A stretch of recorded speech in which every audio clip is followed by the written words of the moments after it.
Aquino. Biglang iniwan ang Itbulaga stage ang nakakadurog na dahilan sa likod ng kanyang mga ngiti. Tuluyan ng ibinunyag.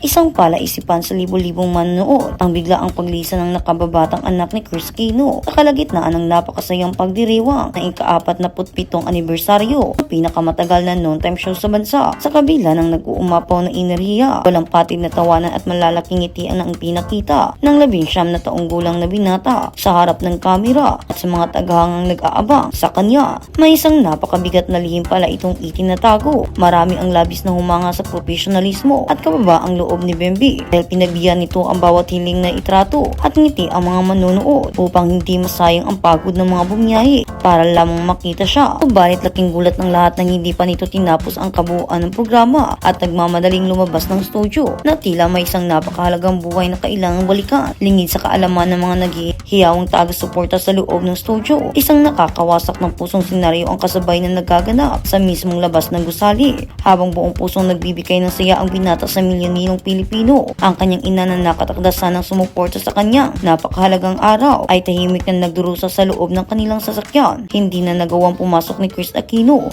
dahil sa hindi na maipaliwanag na tindi ng sakit dulot ng kanyang iniindang mga karamdaman. Labis nagpapahirap sa kanyang pisikal na pangangatawan sa bawat pagngiti at pagpapatawa ng kanyang anak sa entablado. Siya namang pagpilit ng ina na labanan ang matinding kalbaryo, isang sitwasyon na nagpapakita ng napakabigat at pasaning palihim na dinadala ng isang binatang pilit nagpapakatatag para sa naghihingalong ina. Mas lalo pang nagmadamdamin ang mga kaganapan.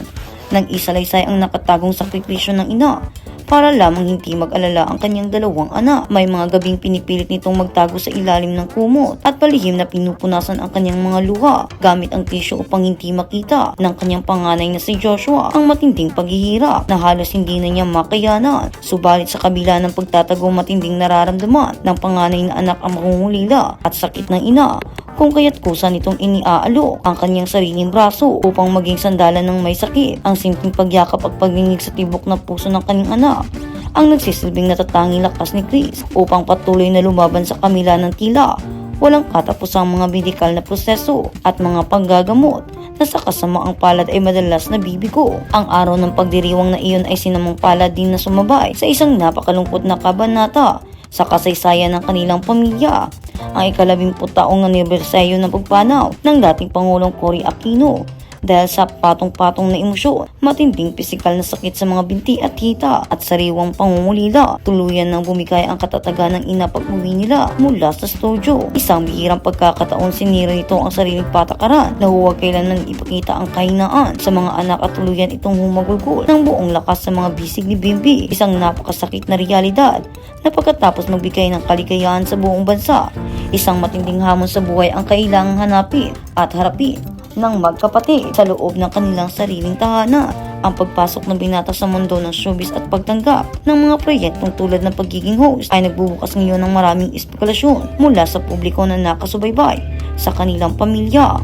Marami ang nagtatanong kung ito ba isang direktang hakbang upang unti-unting buhatin ang mabigat na responsibilidad ng kanilang sambayanan o isang paraan upang panandali ang takasan at pag-aanin ang mabibigat na pagsubok na araw-araw nilang kaharap. Ano man ang tunay na rason, matapang na pinatunayan ng mag-iina na ang tunay na kahulugan ng tagumpay sa magulong mundo. Ito ay hindi kailanman nasusukat sa palakpakan o kinang ng linti ng kamera, kundi sa walang hanggang pagmamahal, tahimik na pagsasakripisyo at patuloy na paglaban ng isang pamilyang paulit-ulit mang pipilayin o pinipilayan ng tadhana ay hindi kailanman sumusuko sa laban ng buhay. At sa kabilang banda, nakakagimbal na hiwalayan puso ni Miles Ocampo. Durog na durog matapos mamataan si Elijah Canlas na may kasamang iba sa palengke sa mundo ng showbiz na walang lihim na hindi nabubunyag, lalong na pagdating sa mga pinakatatagong isyu ng pag-ibig at pagtataksil. Isang napakalaking pasabog ang tuluyang yumanig sa mundo ng social media. Ngayon matapos pumutok ang nakakagimbal na balitang hiwalayan ng isa sa mga pinakamamahal na magasintahan sa industriya. Usap-usapan ngayon ang tila pagtatapos ng makulay na kwento ng pag-ibig ng sikat na aktres na si Miles Ocampo at ng magaling na aktor na si Elijah Canlas. Matapos ang ilang taong pag-ibig na sinubok ng panahon, marami ang hindi makapaniwala na hahantong sa isang madilim at nakakapanlulumong kabanata ang kanilang relasyon. Isang matinding katanungan ang umiikot ngayon sa isipan ng bawat tagahanga kung ang sumpaan ba ng dalawa ay tuluyan ng natabunan ng isang masakit na pagkakanulo. Ang mga naglalagablab na espekulasyon ay lalong tumitindi. Ang isang kilalang showbiz insider ang nagkumpirma mula sa kanya mapagkakatiwalaang importante patungkol sa tunay na estado ng dalawa. Ayon sa kumakalat na ulat na nagsimula pa kay Ogie Diaz, tuluyan na umanong tinapos ng magkasintahan ang kanilang relasyon bagamat patuloy na tikom ang kanilang mga bibig at wala pang anumang opisyal na pahayag ang inilalabas magkabilang kampo.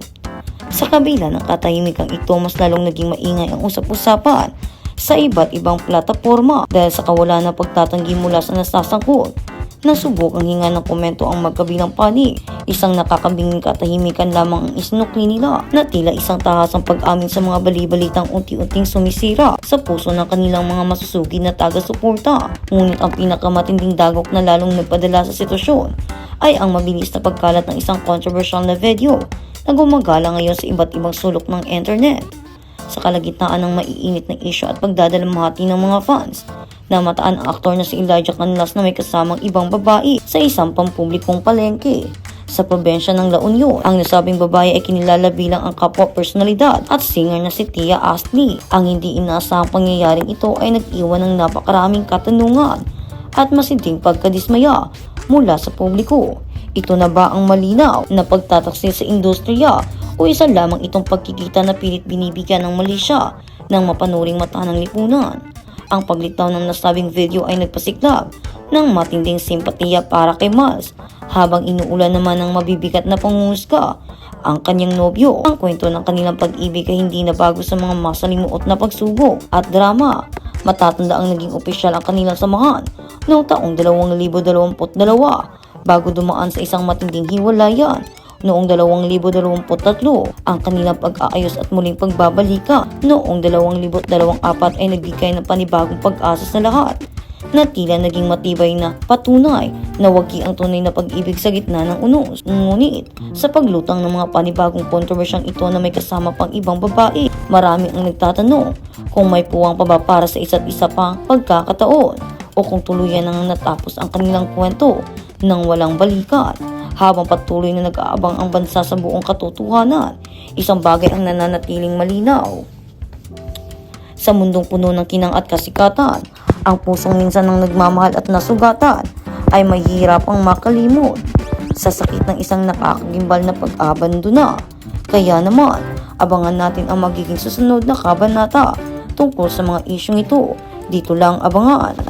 Bimby Aquino, biglang iniwan ang